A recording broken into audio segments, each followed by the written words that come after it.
చూస్తున్నాం. స్నాప్చాట్ లో పరిచయమైన యువతి ఇంటికెళ్లి ఓ యువకుడు అత్యాచారానికి పాల్పడిన ఘటన హైదరాబాద్ లో జరిగింది. శివరాంపల్లిలో నివాసం ఉండే ఓ యువతి స్నాప్చాట్ లో డైలీ పోస్టులు పెట్టేది. అది చూసిన ఓ యువకుడు ఆమెను ఫాలో అయ్యి ఆమెతో పరిచయం పెంచుకొని అడ్రస్ తెలుసుకున్నాడు. ఓ రోజు యువతి ఇంటికెళ్లిన అతడు ఇంట్లో ఎవరూ లేరని తెలుసుకొని అత్యాచార యత్నం చేశాడు. యువతి గట్టిగా అరవటంతో పారిపోయాడు. అత్తాపూర్ పోలీసులకు బాధితురాలి కుటుంబ సభ్యులు ఫిర్యాదు చేశారు.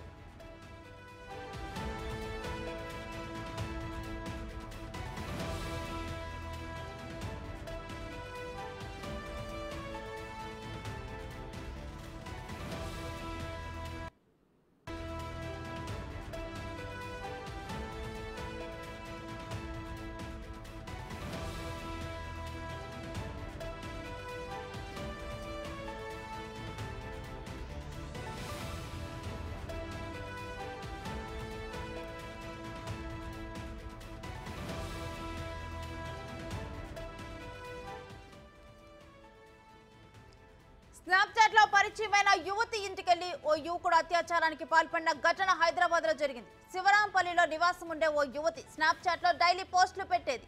అది చూసిన ఓ యువకుడు ఆమెను ఫాలో అయ్యి ఆమెతో పరిచయం పెంచుకొని అడ్రస్ తెలుసుకున్నాడు.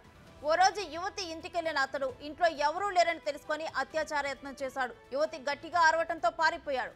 అత్తాపూర్ పోలీసులకు బాధితురాలి కుటుంబ సభ్యులు ఫిర్యాదు చేశారు.